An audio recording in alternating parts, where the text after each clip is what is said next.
You probably already know that FreqReact has 8 different reactor types. What you may not know is how they work, because I haven't put that information out on the internet yet.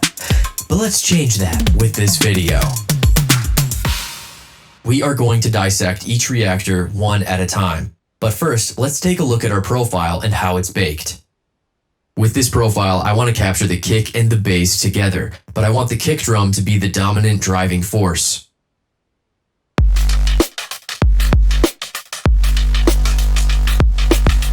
We end up with the kick drum bringing this bar all the way to the top, while the bass just kind of lingers down here. This is going to be important for demonstrating some of the differences between the reactors. So let's get started with the pulse reactor. For each of the demos, I'm going to be reacting to the same scale property of our triangle. So let's increase our X and Y intensities to 35 and hit play.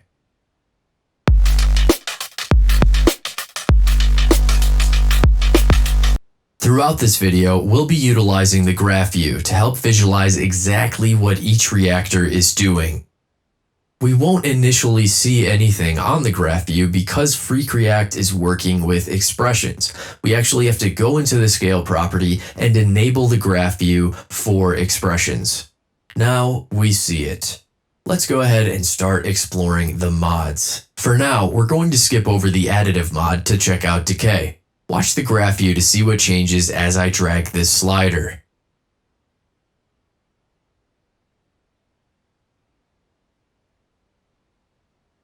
After each kick hit, we're getting a nice fall-off curve that acts as a cushion as it returns to its base value.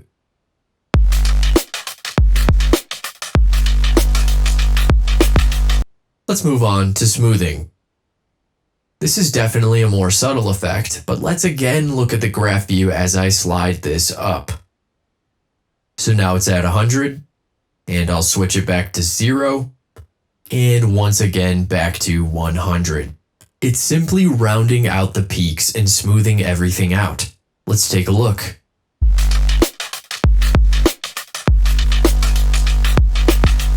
So it just looks a little nicer. Now I do have to state that using any amount of smoothing, even as low as 1, will negatively impact your render times. It's for this reason that I recommend only turning smoothing on near the end of an editing session. Next up, we have time offset, which allows you to shift your reacting forward and backwards in time. So as we can see, increasing this value shifts it backwards in time, and decreasing this value shifts it forwards. You know, that actually doesn't make sense. I'm sure I had a reason for making it this way, but using it now, I think I'm going to reverse these in a future update. Nonetheless, we can shift it forwards and backwards in time. Now the final standard mod we have is Master Intensity, which is exactly what it sounds like. It scales the XY intensity properties. So if we were to make this 50%, it would be the same as if we changed our X and Y intensities to 17.5. And then if we switch this to 0, it is nullifying our reacting entirely. Interestingly, we can also set this to a negative value to get the opposite effect. Which of course would be the same as having the master intensity at 100 and the X and Y intensities at -35.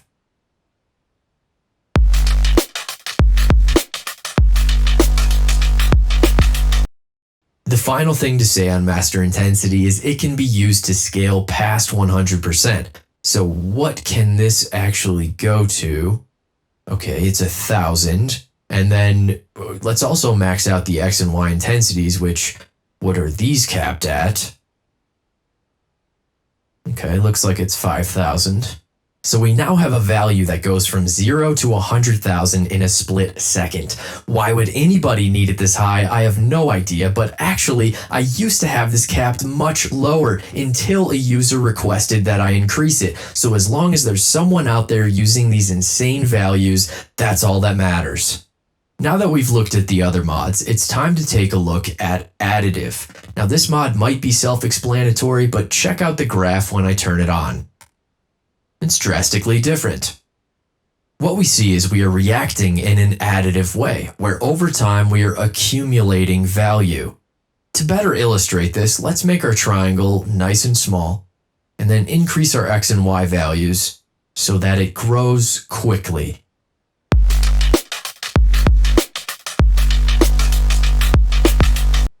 With additive enabled, the other mods will still work how we'd expect. Take decay. If we increase this, it will add a fall off to our accumulating values. Let's turn this up.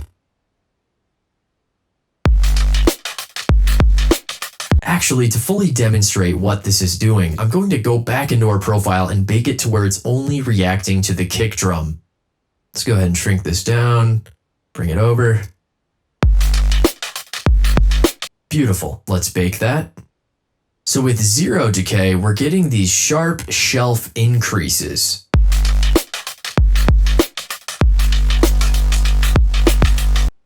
But if we increase decay to 100, it'll round these shelves out. Excellent. The next reactor is Oscillate, but first I want to show a demonstration of the 4 oscillating wave types. Here we have a comp with a controller interface that allows us to switch between the wave types and adjust the wave heights. Let's check out a sine wave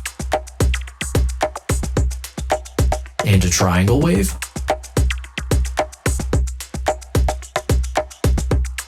and a sawtooth wave, and finally a square wave. Let's change this back to a sine wave, and with this slider we can increase and decrease the wave heights. This is exactly what FreqReact is doing behind the scenes for the Oscillate reactor. The wave height will increase or decrease based on whether your profile registers audio. So, like in our song, if we have a sustained bass note, we will get a sustained wave height. And then when it cuts out, it will return to 0. It's almost as if we're reacting this wave height slider with a pulse reactor. So let's finally see it in action.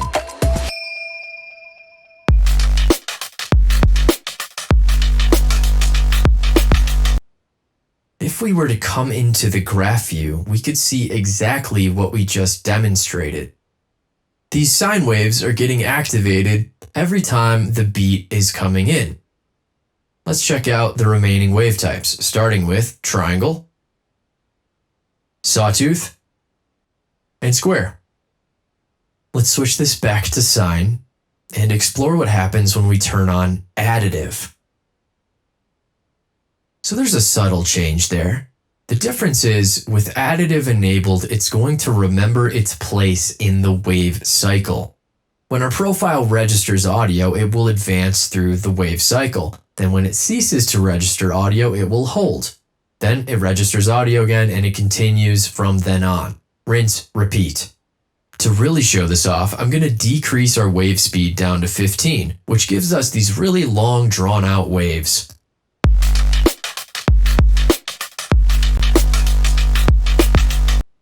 Now I'm just going to have some fun with it, I'm going to play around with some values and see what happens.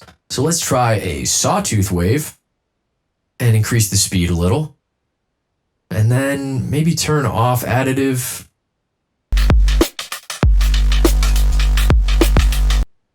Let's try cranking the speed.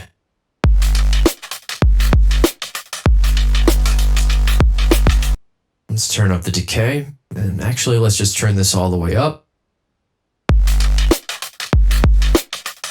Let's take the decay back down. So now we're getting this quick pulsating effect, which is somewhat like the flicker reactor, but that's more extreme. We'll get to that later. Let's go back to sine. Maybe make this something like 40 and a slight decay. And one final thing we can try is to come over to FreqReact and rebake our profile so that it's only reacting to the bass. So I'll rename this to bass. And I'm going to come over here and move this to where it's over top, directly where the bass is active.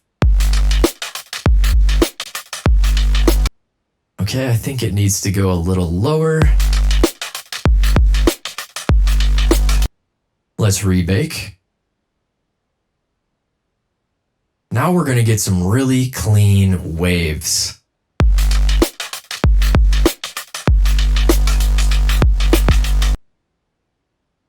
Let's try a little bit quicker of a wave speed.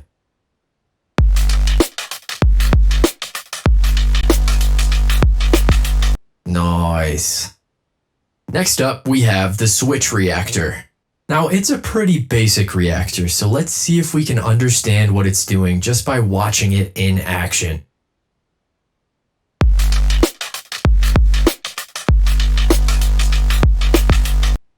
So let's see the difference if we turn the switch threshold up to 95.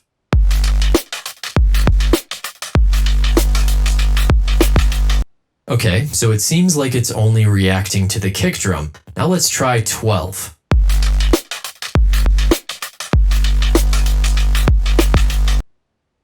So now it appears to be reacting to both the kick and the bass. Let's go back to our profile view so we can see exactly what this is doing.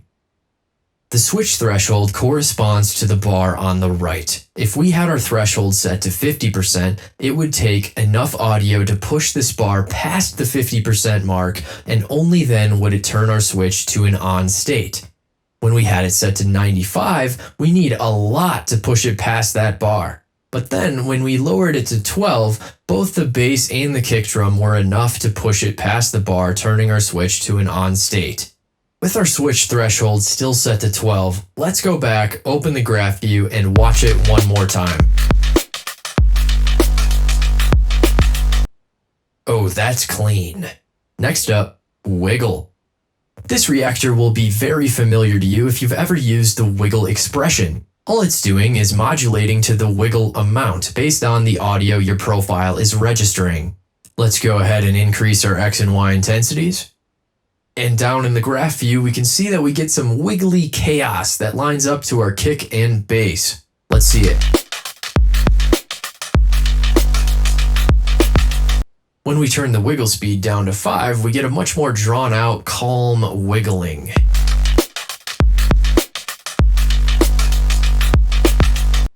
Not bad. I'm gonna turn this back to 60, and let's see what happens when we turn up the decay.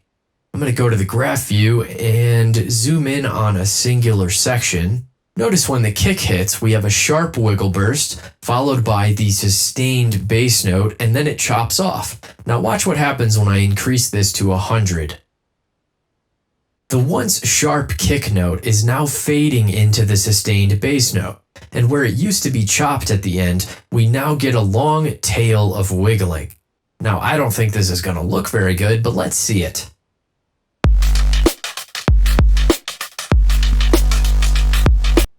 Not great, but you can see potential. If you had quick staccato kick notes, you could have it set to a lower value and it would look good.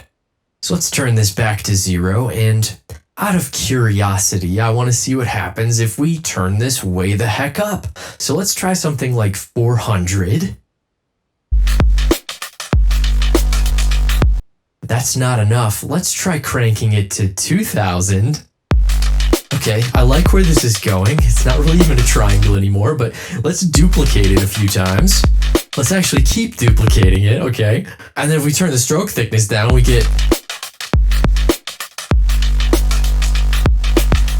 Okay, I've taken it too far, and that looks terrible. Let's move on to... flicker. This is a similar reactor, but instead of wiggling, it gives off a strobing, vibrating effect. Let's see what it looks like with a 50 intensity.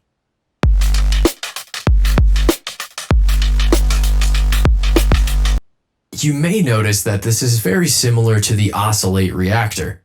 The difference being this one is designed to get more intense. It's just like out of the gate, you want to get a strobe light effect. So let's turn it all the way up to see what it can do.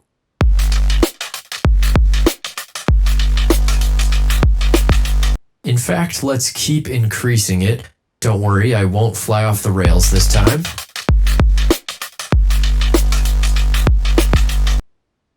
Yeah, that's nice. Now again, the decay is just going to soften out the peaks and have a decaying flicker effect. So let's see what that looks like with 50. That actually looks really cool. It's kind of mesmerizing, actually. Okay, moving on. We're down to the final 3 reactors, and we have to stop and take a moment to explain how these 3 behave differently than the previous 5. The reactors covered thus far have behaved in a way where in the spectrum view, the higher the bar goes, the more reacting effect we get. For the pulse reactor, the higher the bar goes, the higher the pulse effect. For the wiggle reactor, the higher the bar goes, the higher the wiggle effect, and so on. But for the next 3 reactors, we have to forget this behavior because these are trigger-based reactors. What this means is as the bar on the right goes up, eventually it's going to cross the threshold. When this happens, it's going to trigger a reacting effect. For example, on the elastic reactor, it will trigger an elastic burst. Now eventually, the bar on the right should return to 0, provided your profile is baked properly. When this happens, it will cross the threshold in reverse, resetting the trigger and allowing it to be triggered again in the future. Let's see this in action with our next reactor, steps. Let's increase our X and Y.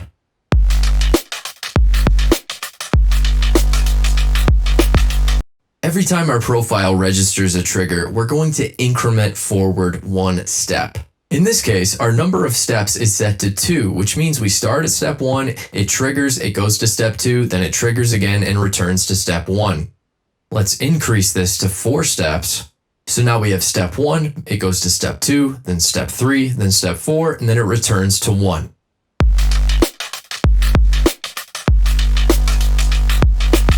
Now what if we change the step type from cycle to ping pong?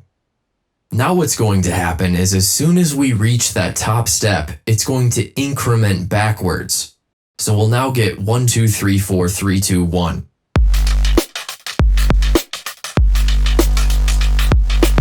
The final thing I'll say about steps is the smoothing mod can be quite nice. Instead of a hard shift, it will make it to where we slide into the next step.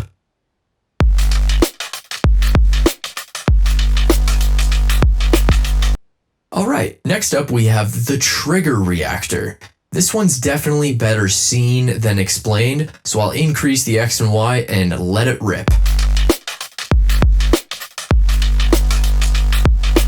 This reactor will start at our base value and grow infinitely until our profile registers the next trigger. Then it will repeat that process. Now, key word here is infinitely. It will grow forever.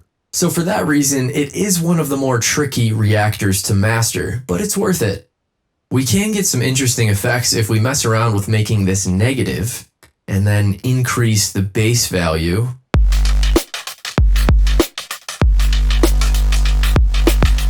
So it's pretty neat. Over here, we can see it pulls back the triangle so far that it enters into a negative scale space, which is cool.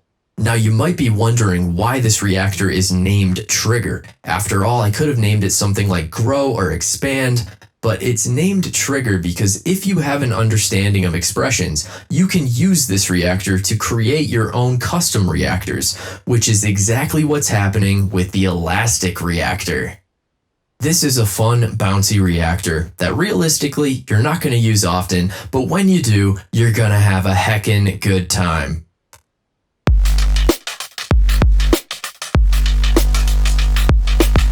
From the get-go, this reactor kind of just looks like a bouncier version of Pulse, but as soon as we increase the elasticity, we start to see these elastic tails forming.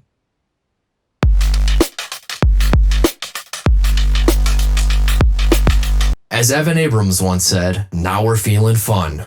If you're wondering how the trigger reactor is responsible for this reactor, the best way I could put it is to say the trigger reactor is driving an elastic expression. To explain it any deeper would be beyond the scope of this video, but if you want to find out more, definitely search up Bounce Expressions by Dan Ebert. Speaking of expressions, we have one final thing to cover, which is this mysterious plus expression dropdown, which can be found on all of the reactors. For the moment, I'll disable the graph view, and then I'll come up and hit Alt-click on the stopwatch, which will enable the expression text box down below. You will need a basic understanding of expressions, but for now, a simple expression, maybe the most simple expression, would be time times 20 semicolon. But that's not going to work because I'm an amateur and I forgot this is a three-dimensional property. So I will set it up to be x equals 20, and then we'll have an array where we have x, comma, 0, comma, 0. That should work.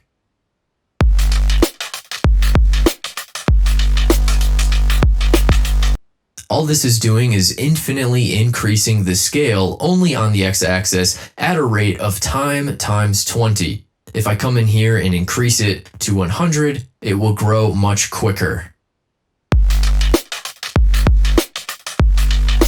So when we return to our scale property and enter into the graph view, we see that on the x-axis, it's simply combining our reactor with the expression we just wrote. The reason it has to be set up this way is if we go to our scale property and open up the expression box, we can see a bunch of text, which is what FreqReact needs in order to function. It requires this entire space. So the solution, I had to add these auxiliary expressions. I probably only needed to add one, but there's three, so now you know. Wow, that was a long video. If you made it this far, I think I love you. It seriously took me a long time to make this video, and it's already my longest video of all time, so I figured I'd just keep blabbering on and keep it going forever. Just kidding, it's ending right now.